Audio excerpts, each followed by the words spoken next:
Gloire à Dieu. Je voudrais vous dire que dans ces deux versets-là, Dieu va parler aux chrétiens. Vous savez, moi, un service, je ne sais pas, chacun a un ministère différent, mais moi, je me laisse guider par la Bible. C'est-à-dire que c'est elle qui va parler.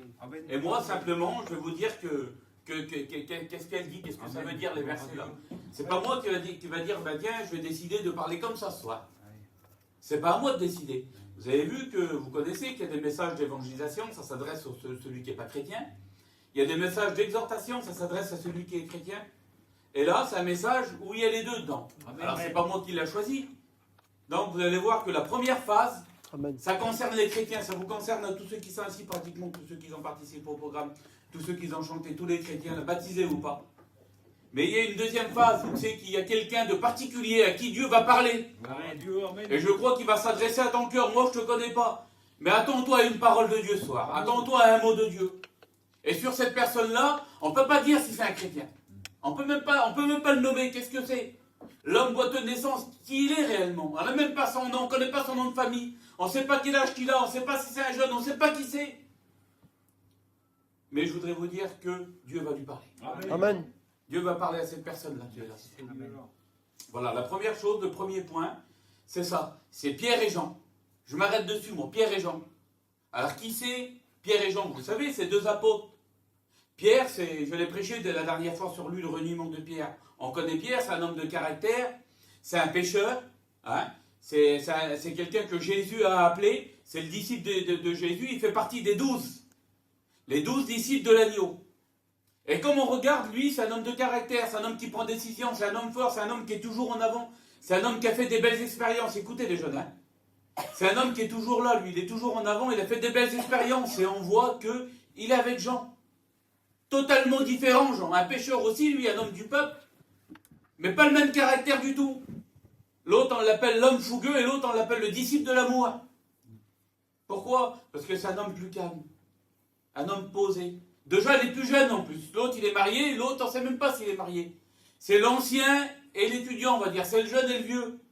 Mais pourtant, ils sont quand même ensemble. Alors, qu'est-ce que ça veut dire, ça, le point pour vous, les chrétiens? Ça veut dire que, vous savez, on n'est pas des clones. On n'essaye pas de ressembler. On n'essaye pas de forcer les gens à être comme nous. Si aujourd'hui, toi, t'es bien, t'es béni, ne force pas l'autre à être comme toi. Pierre et Jean, ils étaient tous les deux ensemble, mais ils acceptaient. Moi, j'ai marqué ça, accepter les différences des uns des autres. Vous savez, vous êtes dans l'église, là, et tout le monde ne peut pas être comme vous, tout le monde ne peut pas être comme l'autre. Cliff, c'est un ancien. Nous, on est des jeunes serviteurs de Dieu. Moi, je parle pour moi. Je ne peux pas être comme Cliff, moi. Je ne peux pas avoir son ministère, je ne peux pas avoir son langage, je ne peux pas prêcher comme lui, je ne peux pas faire comme lui, moi. Par contre, moi, je suis Starkey, lui, il ne peut pas faire comme moi non plus. Et puis, pareil avec les frères qui sont là. Je ne peux pas faire comme Hamilton, je ne peux pas faire comme Mason. Avec lui, on a fait nos études. On pourrait être deux pareils, alors nous, on est tous les deux pareils. On va parler pareil, on va tout faire pareil. Maintenant, Dieu ne veut pas, Dieu aime bien la diversité. Amen. Et je voudrais vous dire que chacun a de la valeur. Tu as de la valeur. Tu n'es pas obligé de ressembler à ton copain qui est béni pour avoir la valeur. Parce que Dieu t'a donné ta valeur à toi. Amen. Et la valeur, tu l'as dans ton cœur. Et accepte que ta copine ou ton copain soit différent de toi. Parce que des noms de famille, des ethnies différents, des couleurs différentes, peu importe. Il faut accepter les différences dans l'église. Hein, je ne vais pas trop m'étendre, mais je crois que vous avez compris. C'est un mot de Dieu pour vous, ça, l'église. Acceptons les différences et n'essayons pas de forcer les gens à être comme nous. Amen. La deuxième chose, c'est que Pierre et Jean montaient. On en a parlé dimanche. La prédication, c'était ça dimanche pour ceux qui étaient au culte. C'était le cantique des degrés, là. Hein, j'en ai parlé comme j'ai lu la Sainte Seine. Ça veut dire monter, c'est une vie d'effort. Il l'a dit, le frère, là, comme il a témoigné. Il a dit, je n'ai pas trop fait d'efforts. Vu que tu n'avais pas trop fait d'efforts, comment tu étais découragé? Tu n'étais pas bien. Pourquoi? Parce que, comme on ne fait pas d'efforts, ah ben, ils montaient, eux. Imaginez-vous qu'ils n'auraient pas fait d'efforts. Ben, ils arrêtaient toujours en bas de la côte. Hein. Mais là, il fallait qu'ils montent pour y aller au temple. C'était c'était peut-être un petit peu les degrés qu'on avait dit, là. Parce que c'était vers le temple. Allez savoir si ce n'était pas les paliers. Hein, j'y pense tout de suite, là, les degrés. Il faut les monter pour arriver devant la porte, là. Alors c'est ça, la vie chrétienne, elle est faite d'efforts. Il y a des paliers. Et je l'ai dit et je le redis encore une fois. On a tous un palier différent, on a tous une escalier. Vous savez, sur l'escalier spirituel, là, il y a des marches. Et on est tous à un niveau différent. Mais si on peut s'accepter, comme j'ai dit, les différences, même spirituellement, il faut accepter les différences. Amen. Peut-être que tu es plus béni que ta sœur, toi, ou ton frère. Peut-être que tu es plus béni que ta copine. Mais il faut accepter que lui, il est sur la bonne voie aussi. Il est sur le bon chemin aussi, lui. Lui aussi, il peut monter. Puis demain, toi, tu peux t'arrêter. Puis des fois, demain, lui, va monter plus une marche que toi, lui. Puis toi, tu vas rester là sans effort. Ça veut dire que la vie chrétienne, c'est une vie d'effort, mais c'est une vie de progression. Amen. Alors, où c'est que t'en es? Est-ce que tu progresses? Est-ce que tu progresses? Est-ce que tu avances? Tu sais que là où tu es, tu peux encore avancer? Est-ce que ça rentre dans vos cœurs, ces paroles? Amen. Tu peux avancer encore. Ne reste pas sur place. Avance, monte encore des échelons. Dieu t'appelle à ça. Amen. Le troisième point, il dit qu'ils montaient ensemble. Ensemble. Ça veut dire communion, ça. Dieu nous appelle, à nous les chrétiens, là, et Dieu vous appelle à vous à la communion. Amen. Vous savez que le contraire de la communion, c'est la division. C'est le plus grand problème ou le plus grand défaut qu'on peut avoir d'une église, c'est la division ou le manque de communion. Parce que c'est ce qui apporte les querelles, c'est ce qui apporte des disputes. Et Dieu, il dit, c'est marqué dans le psaume 133, il dit, c'est là que j'envoie la bénédiction. Comme il y a de la communion. Ça veut dire que s'il n'y en a pas, il y aurait un manque de bénédiction. Vous savez que on peut couper la bénédiction à cause de notre manque de communion. Le manque de communion, c'est quoi? Ça veut dire que moi, je ne veux pas être d'accord avec elle. Je ne veux pas être d'accord avec lui. Je fais un groupe, il y en a deux à gauche et deux à droite. Je fais un clan. Mais Dieu ne nous appelle pas à ça. Vous êtes des frères et sœurs, vous êtes différents. Vous êtes à des degrés différents, mais pourtant Dieu vous appelle à être ensemble. Et le jour où vous ne serez plus ensemble, il n'y aura plus de bénédiction. C'est biblique. Hein? C'est là que l'huile, elle coule. C'est là que le Saint-Esprit vient sur vous. Parce que vous êtes en communion. Est-ce que vous comprenez? On n'a pas besoin de s'étaler beaucoup. Je ne vais pas non plus trop parler, mais je crois que vous comprenez ce que ça veut dire. Dieu nous appelle à la communion. Donc, Pierre et Jean montaient ensemble au temple. Qu'est-ce que c'est que le temple? Le temple, ça représente la présence de Dieu. C'est là que c'est qu'il y avait la parole de Dieu. Aujourd'hui, on va le spiritualiser comme ça, on va dire c'est la réunion, le temple. C'est là où c'est que Dieu se manifeste. Vous savez que c'est ici que Dieu parle. Vous savez que c'est ici que Dieu agit. Vous savez qu'il peut le faire dehors. Il n'y a pas de problème. Mais comme on est ici, il y a une force. Pourquoi? Parce qu'il dit 2 ou 3 réunis en mon nom, je suis au milieu. Amen. Et comme Dieu est là, tout peut se passer. C'est pour ça qu'une réunion, c'est pas... On ne peut pas négliger une réunion. Il faut être fidèle. Dieu vous appelle à la fidélité. Dieu voudrait que vous soyez fidèles dans les réunions. Parce qu'il sait que dans le temple, il peut se passer n'importe quoi pour ta vie. Il dit, il vaut mieux 1 heure en sa présence que 1000 ailleurs. Est-ce que vous comprenez? Une réunion, c'est pas de dire, tiens, la réunion du lundi. C'est pas une question d'habitude. C'est là où c'est que Dieu parle. C'est là où c'est que Dieu t'enseigne. C'est là où c'est que Dieu te bénit. C'est vrai que tu peux le faire aussi chez toi. Mais là, c'est une force parce que tu es avec tes frères et sœurs.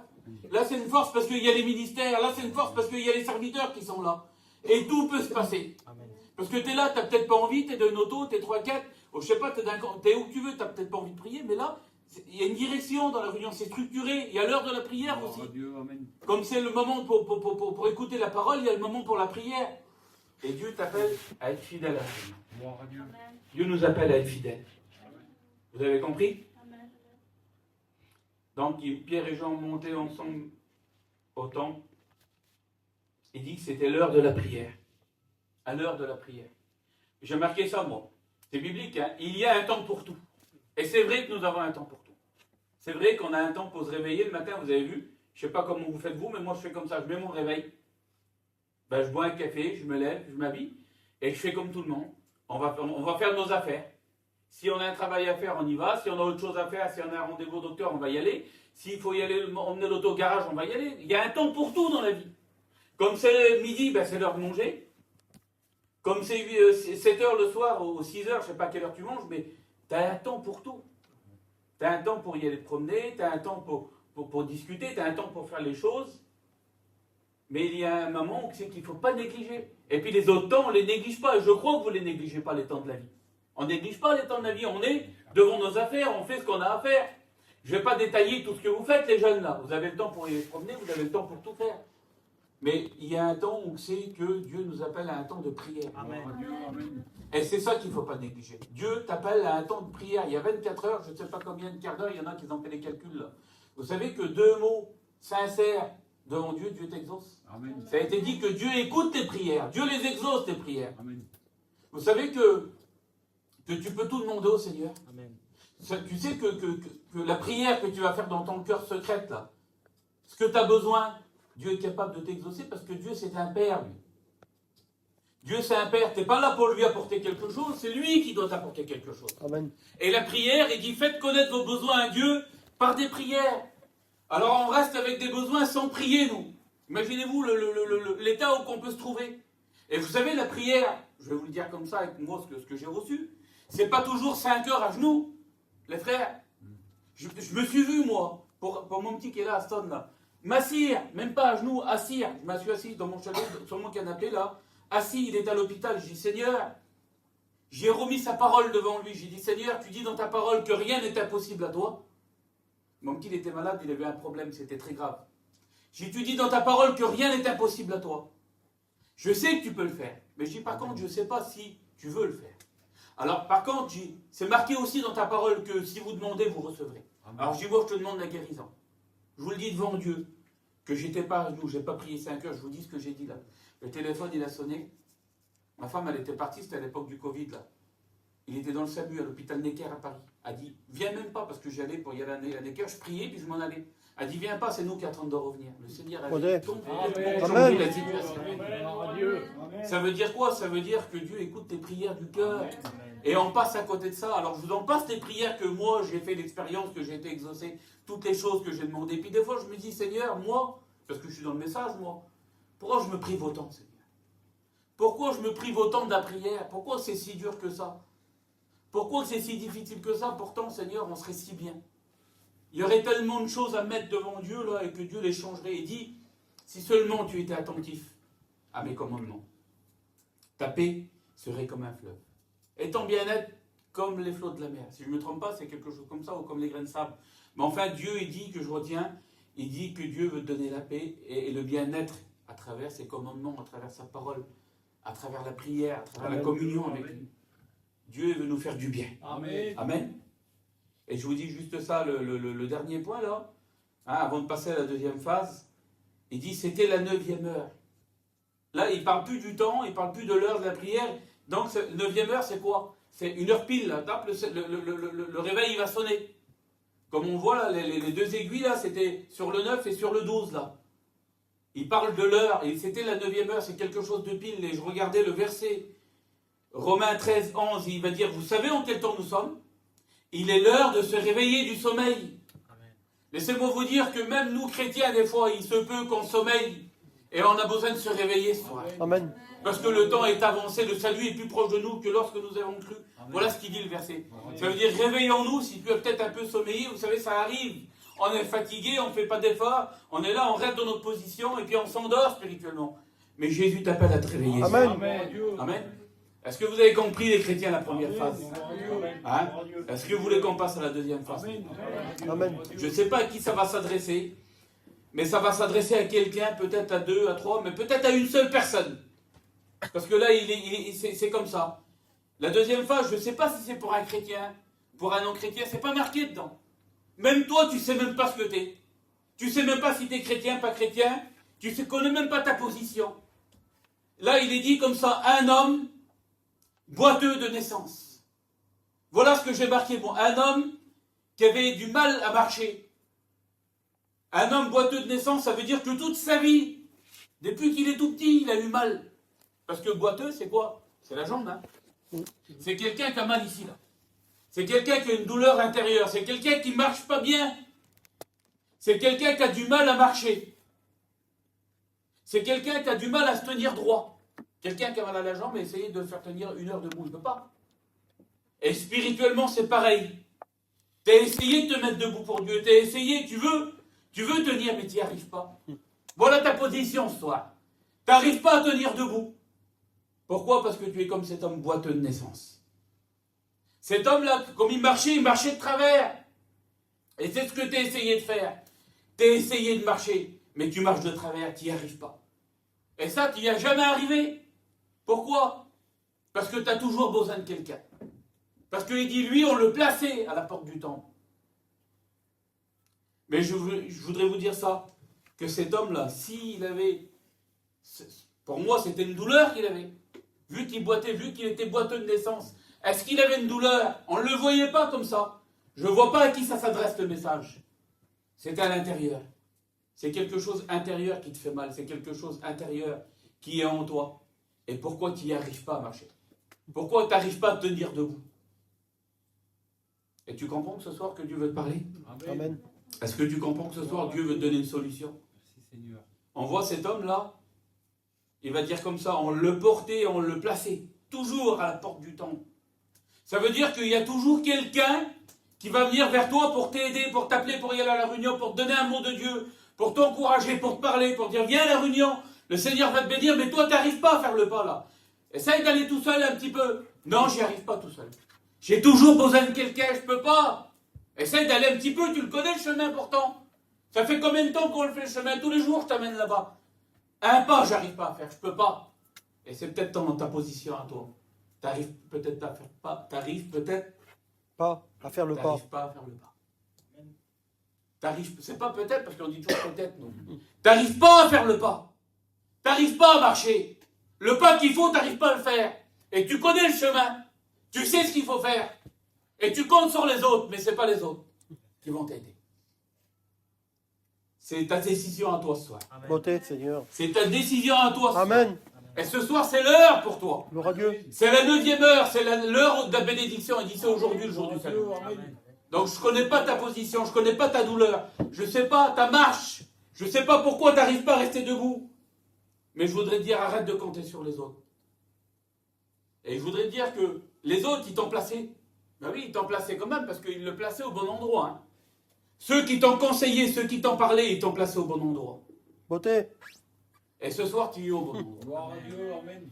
Ils t'ont placé au bon endroit, tu es là ce soir, et laissez-moi vous dire que lui, il est où là? Ils l'ont placé devant la porte du temple. Il n'est pas dedans, hein, il écoutait les cantiques, il écoute tout, il écoute les témoignages, il écoute les parler en langue, hein, je spiritualise comme ça. Il est à côté de la porte, il écoute tout. Il écoute la Torah, il écoute tout lui. Mais il n'a jamais rentré dedans. Tu voudrais pas passer de l'autre bord? Tu voudrais pas rentrer dans le temple? Il y a de l'or dans le temple.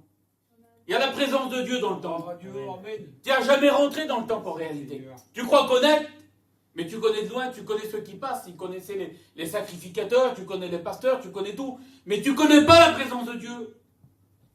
Et ce soir, l'occasion t'est donnée ce soir. Amen. De goûter la présence. Amen. Gloire à Dieu.